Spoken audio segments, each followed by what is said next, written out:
Hi കൂട്ടുകാരെ, പുതിയൊരു വീഡിയോയിലേക്ക് എല്ലാവർക്കും സ്വാഗതം.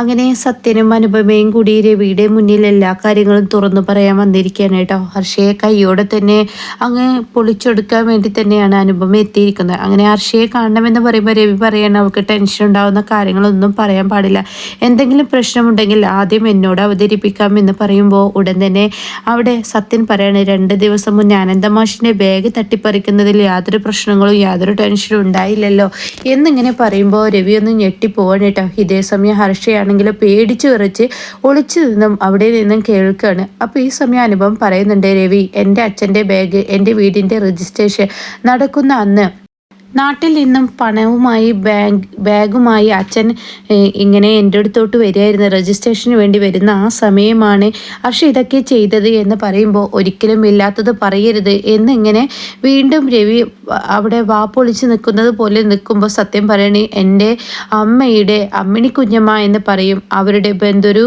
ഗുണ്ടാ തലവനാണ്, അവനെ ഉപയോഗിച്ചാണ് ഇവൾ ഇതൊക്കെ ചെയ്ത്, ഈ ഹർഷ ഇതൊക്കെ ചെയ്ത്, ഇനി ഇങ്ങനെ വെറുതെ വിടാൻ പാടില്ല, മര്യാദക്ക് ആ പറയുന്ന ഈ 2 ലക്ഷം രൂപ ആ ഗുണ്ടയ്ക്ക് കൊടുത്തില്ലെങ്കിൽ അതല്ലെങ്കിൽ ഈ കേസുമായി അനുപമ മുന്നോട്ട് പോകും എന്നൊക്കെ പറയാനാണ് കേട്ടോ വന്നിരിക്കുന്നത്.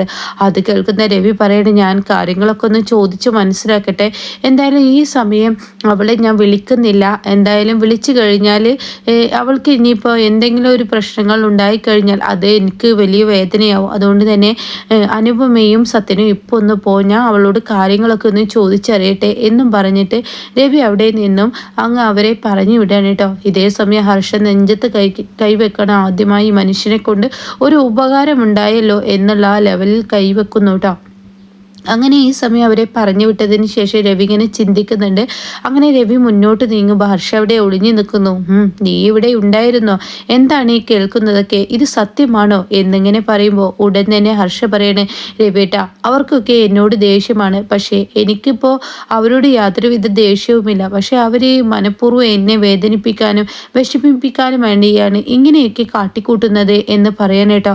അപ്പോഴാണ് ബാക്കിൽ മുരുകൻ വന്ന് നിൽക്കുന്നത്. മുരുകനാണെങ്കിലോ ഞാൻ പറയാം എന്താണ് സത്യം, നിങ്ങളെ വിഡ്ഢികളാക്കിക്കൊണ്ടിരിക്കുകയാണ്, ഇവർ 2 പെണ്ണുങ്ങൾ എനിക്കാണ് കൊട്ടേഷൻ തന്നത്, ഞാനാണ് അമ്മിണി കുഞ്ഞമ്മയുടെ പേരക്കുട്ടി, ആ പേരക്കുട്ടിയെ വെച്ച് ഇവർ 2 ലക്ഷം രൂപ എനിക്ക് തരാമെന്ന് വാഗ്ദാനവും നൽകി അനന്തം മാഷിൻ്റെ ബാഗ് തട്ടിപ്പറിക്കാൻ ഇവരും നാട്ടിലോട്ട് എൻ്റെ കൂടെ പോന്നിരുന്നു. അനന്തം മാഷ് എന്ന് പറയുന്ന ആളെ എനിക്ക് ചൂണ്ടിക്കാണിക്കുകയും ചെയ്തു. ആ ചൂണ്ടിക്കാണിച്ചതിൽ ഞാൻ ഇവർ പറഞ്ഞതുപോലെ ഇവർക്ക് വേണ്ടി ആ ബാഗ് തട്ടിപ്പറിക്കുകയും ഒക്കെ ചെയ്തു. പക്ഷേ ആ ബാഗ് തട്ടിപ്പറിച്ച് കയ്യിൽ കിട്ടിയപ്പോൾ ഇവരുടെ സ്വഭാവം അങ്ങ് മാറി. എന്നാൽ 2 സ്ത്രീകളും ഒരു കാര്യം അറിഞ്ഞിരിക്കുന്നത് നല്ലതാണ്, ഒരുപക്ഷെ അനന്തം ഭാഷ ഈ ബാഗ് നഷ്ടപ്പെട്ടതിൽ കേസ് കൊടുത്തില്ല എങ്കിൽ ഞാൻ ഒരുപക്ഷെ ഇതുമായി പരാതിയുമായി ഞാനങ്ങ് പോവും, ഞാൻ ഈ 2 പേരെയും വെറുതെ വിടില്ല എന്നൊക്കെ പറഞ്ഞിട്ട് മുരുകൻ അങ്ങ് ദേഷ്യപ്പെടണം കേട്ടോ. ഇതും കൂടി ആവുമ്പോൾ ഹർഷ പറഞ്ഞ നുണകൾ അങ്ങ് കേൾക്കുമ്പോൾ ഉടൻ തന്നെ രവി, ഹർഷേ എന്നാലും നീ ഇത്ര ചീപ്പാണെന്ന് ഞാൻ അറിഞ്ഞില്ല, എന്തിനു വേണ്ടിയാണ് നീ ഇങ്ങനെയൊക്കെ ചെയ്യുന്നത്, അനുപമ എന്ന സ്ത്രീ അവൾ അവളുടെ ഇഷ്ടത്തിന് ജീവിച്ചോട്ടെ, അവൾ നിന്റെ പിറകെ വരുന്നില്ലല്ലോ, നീ എന്തിനാണ് അനുപമയുടെ പിറകെ പോകുന്നത്, ആ സുശീലാൻ്റിക്ക് ഉള്ള വളവുകൾ പറഞ്ഞു കൊടുക്കുന്നത് നീയാണ്, എന്തിനു വേണ്ടി എന്നൊക്കെ പറഞ്ഞ് രവി അവിടെ നിന്ന് ദേഷ്യത്തോടു കൂടി പോകുമ്പോൾ മുരുകൻ പറയണം, എനിക്ക് എൻ്റെ പണം കിട്ടണം. ഉടൻ തന്നെ രവി പറയണേ, എന്തെങ്കിലും ഒരു തീരുമാനമുണ്ടായിട്ട് രവി നിന്നെ വിളിക്കാം, വീട്ടിൽ വന്ന് വെറുതെ പ്രശ്നമുണ്ടാക്കരുത്, നിങ്ങളൊരു മാന്യനാണെന്ന് എനിക്ക് തോന്നി, അതുകൊണ്ട് തന്നെ ഞാനൊന്ന് ജസ്റ്റ് പറഞ്ഞു എന്നുള്ളൂ, പക്ഷെ എനിക്ക് എൻ്റെ പണം നാളെ കിട്ടിയില്ലെങ്കിൽ എൻ്റെ സ്വഭാവം എന്താണെന്ന് നിങ്ങളെല്ലാവരും അറിയുമെന്നും പറഞ്ഞിട്ട് അവിടെ നിന്നും അങ്ങ് മുരുകൻ പോകുന്നു കേട്ടോ. പിന്നീടാണെങ്കിലോ സുശീലയ്ക്ക് യാതൊരുവിധ സമാധാനവുമില്ല, കാരണം ഹർഷയെ വിവരങ്ങൾ അറിയിക്കണമല്ലോ, അഥവാ ഇനിയിപ്പോൾ അനന്തം മാഷ് കേസ് കൊടുക്കുമോ എന്നുള്ള ആ വിവരങ്ങളൊക്കെ ഒന്ന് അറിയിച്ചിരുന്നത് നല്ലതാണല്ലോ. അതുകൊണ്ട് തന്നെ സുശീല ഹർഷയ്ക്ക് വിളിക്കുകയാണ് കേട്ടോ. അപ്പോൾ രവി കൂടെയുണ്ട്. അപ്പോൾ സുശീലയുടെ വിളി കാണുമ്പോൾ ഉടൻ തന്നെ രവി പറയണേ, ഞാനായിട്ട് ഇനി ഒന്നിനും തടസ്സം നിൽക്കുന്നില്ല, നീ നിൻ്റെ ഇഷ്ടത്തിൽ ഓരോന്ന് കാട്ടിക്കൂട്ടിയല്ലേ, നീ തന്നെ ഇനി അനുഭവിച്ചോളൂ, എനിക്കിതിലൊന്നും പറയാനില്ല എന്ന് പറഞ്ഞ് രവി അങ്ങ് പോകുന്നു. ഉടൻ തന്നെ ഹർഷ സുശീലയുടെ ഫോൺ എടുക്കുമ്പോൾ സുശീല പറയുന്നത്, പറയുന്നത്. ഹർഷേ, ആ മുരുകൻ ഇവിടെ വന്നിരുന്നു. ആ മുരുകൻ ഇനിയിപ്പോൾ എന്തൊക്കെയാണാവോ ഉണ്ടാവുക. അതുമാത്രമല്ല ഹർഷേ, ഇവിടെ അനുപമ വന്നിരുന്നു. ഇന്ദ്രൻ്റെ കട്ടിനടിയിൽ വെച്ച ബാഗ് അനുപമ കാണുകയും പിന്നീട് ആ ബാഗുമായി അനുപമ പോവുകയും ഇപ്പോൾ മുരുകൻ സത്യങ്ങളെല്ലാം ഇവിടെ വന്ന് വിളിച്ചപ്പോൾ ആ ബാഗ് ഞാനാണ് എടുത്തതെന്ന സത്യം, നീയാണ് എടുപ്പിച്ചതെന്ന സത്യം മുരുകൻ ഇവിടെ വന്ന് എല്ലാവരോടും തുറന്നു പറഞ്ഞിരിക്കുന്നു. ഇപ്പോൾ അനന്തമാഷ് കാര്യങ്ങളൊക്കെ ഏകദേശം അറിഞ്ഞിട്ടുണ്ടാവും. അദ്ദേഹത്തിൻ്റെ ആ വാദ്യരുടെ ബാഗ് കണ്ടാൽ അറിയാം. അതുകൊണ്ട് തന്നെ കേസുമായി മുന്നോട്ട് പോകുമോ എന്നൊക്കെ പറഞ്ഞിട്ട് എൻ്റെ മക്കൾ അനന്തമാഷിൻ്റെ കാല് പിടിക്കാൻ പറയുന്നു. ഞാൻ എന്ത് ചെയ്യണം ഹർഷ എന്നൊക്കെ പറയുമ്പോൾ ഹർഷ പറയണേ, ആൻറ്റി, എങ്ങനെയെങ്കിലും 2 ലക്ഷം രൂപ ഇയാൾക്ക് അങ്ങ് കൊടുത്ത ഈ പ്രശ്നത്തിന് പരിഹാരമാവും. പിന്നെ അനന്തമാഷ് കേസ് കൊടുക്കുമോ എന്ന് പറയാൻ കഴിയില്ല.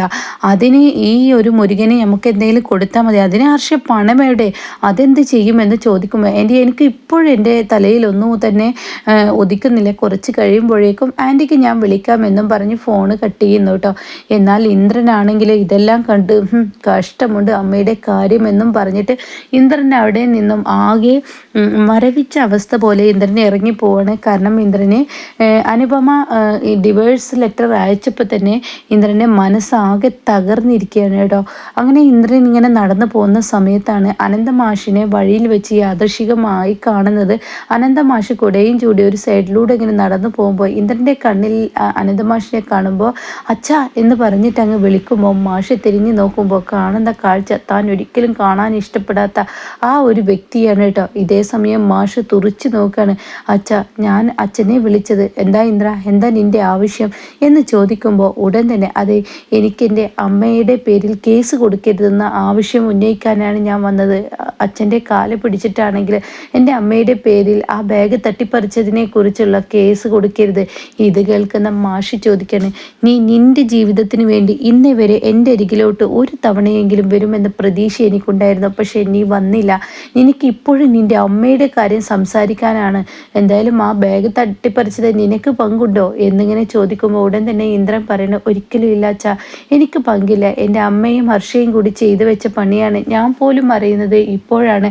അതുകൊണ്ട് തന്നെ എന്നോട് ക്ഷമിക്കണം അച്ഛ എന്നൊക്കെ ഇങ്ങനെ പറയുമ്പോൾ, എടാ ഞാനൊരു കാര്യം ചോദിക്കട്ടെ, നിൻ്റെ അമ്മ ഇത്രയും വൃത്തികെട്ട പ്രവൃത്തി ചെയ്തിട്ടും അതിനെ കുടപിടിച്ച് കൊടുക്കല്ലേ നീ ചെയ്യുന്നത്? ഇന്നേ വരെ നിൻ്റെ ഭാര്യ നിൻ്റെ കൂടെ നല്ലപോലെ ജീവിച്ചിട്ട് നിൻ്റെ അമ്മ നീ ഇല്ലാത്തൊരു ദിവസം വന്ന് നിൻ്റെ അമ്മയെ അടിച്ചു എന്ന് പറഞ്ഞപ്പോൾ അതിൻ്റെ സത്യാവസ്ഥ എന്താണെന്ന് അറിയാൻ നീ ഒരിക്കലെങ്കിലും ശ്രമിച്ചിട്ടുണ്ടോ? ഇല്ലല്ലോ, നീ ശ്രമിച്ചില്ല. അതാണ് നിൻ്റെ പറ്റിയ തെറ്റ്. നിൻ്റെ ജീവിതം, നിൻ്റെ കുഞ്ഞ് ഇതൊക്കെ കൈവിട്ട് പോകുമ്പോഴും നീ നിൻ്റെ അമ്മക്ക് വേണ്ടി ജീവിച്ചു എന്നൊക്കെ പറയുമ്പോൾ ഞാൻ എന്തായാലും എനിക്ക് തെറ്റുകൾ തിരിച്ചറിയാനുള്ള കഴിവ് ഇപ്പോഴുണ്ട്. അതുകൊണ്ട് തന്നെ ഞാൻ അച്ഛൻ്റെ കാല് പിടിച്ച് മാപ്പ് പറയാൻ വേണ്ടി അങ്ങോട്ടേക്ക് വരികയായിരുന്നു. അപ്പോഴാണ് അനുപമ ഡിവേഴ്സ് ലെറ്റർ എനിക്ക് അയച്ചത്. ഇനി എന്തായാലും എനിക്ക് താല്പര്യമില്ല അച്ഛാ, ഇനി ഞാൻ എന്ത് ചെയ്തിട്ടും കാര്യമില്ല. ഞാൻ യാതൊരുവിധ തടസ്സത്തിനും ഞാൻ നിൽക്കില്ല. അനുപമയ്ക്ക് ഞാൻ ആ മ്യൂച്വൽ ഡിവേഴ്സിൽ ഒപ്പിടാനുള്ള അനുവാദം ഞാൻ നൽകിക്കോളാം. എനിക്ക് എൻ്റെ അമ്മയുടെ പേരിൽ കേസ് കൊടുക്കരുത് എന്ന് പറയട്ടോ. ഇത് കേൾക്കുന്ന മാഷിന് ഒന്നുകൂടി ദേഷ്യം പിടിക്കണേ. മാഷിന് ഇന്ദ്രനോട് പുച്ഛം തോന്നാണ്. ഒരു കണക്കിന് എന്നെപ്പോലെ ഒരു ഭർത്താവിന് എൻ്റെ മകൾ വേണ്ടെന്ന് വെക്കുന്നതന്നെ നല്ലത്. അല്ലെങ്കിൽ 2 ദിവസം നല്ല പോലെയാണെങ്കിൽ 3-ാമത്തെ ദിവസം നിൻ്റെ സ്വഭാവം എന്ന് നിനക്കറിയാൻ കഴിയില്ല. ആദ്യം നീ ചെയ്യേണ്ടത് നിൻ്റെ അമ്മയുടെ താളത്തിനനുസരിച്ച് തുള്ളാതെ ഒറ്റക്കാലിൽ നിൽക്കാൻ പഠിക്കുക. അതാണ് നീ ആദ്യം ചെയ്യേണ്ടത് എന്നും പറഞ്ഞു പോകുമ്പോൾ ഇപ്പുറത്ത് ചീരുവിനാണെങ്കിലോ ഇങ്ങനെ വിനയനെ കാണുമ്പോഴുള്ള ആ വെറുപ്പും അറപ്പുമുണ്ടല്ലോ, വെറും ഇതിന് മാത്രം വേണ്ടി നടക്കുന്ന ഒരു ഭർത്താവിനെ അംഗീകരിക്കാൻ ചീരുവിന് വീണ്ടും കഴിയില്ല. അങ്ങനെ ഡോക്ടറുടെ സഹായത്തോടു കൂടി ചീരുവിനെ വീണ്ടും മാഷിൻ്റെ വീട്ടിലോട്ട് തന്നെ കൊണ്ടുപോകാൻ പറയുന്ന ആ ഒരു സീനാണ് കേട്ടോ. അങ്ങനെ പതിയെ വിനയൻ ആരെന്നുള്ള ആ ഒരു സത്യം പുറത്തോട്ട് വരികയാണ്. എന്തായാലും അനന്തമാഷി ഈ സത്യങ്ങൾ അറിയുമ്പോൾ വിനയനെ ഒരിക്കലും ആരും അംഗീകരിക്കില്ല കേട്ടോ. വിനയൻ ചീരുവിനെ കയ്യിൽ കിട്ടാൻ വേണ്ടി നാടകം കളിച്ചതാണെന്നുള്ള സത്യം ഇനി കുറച്ച് ദിവസങ്ങൾ കഴിഞ്ഞാൽ വെളിയിൽ വരുവേ.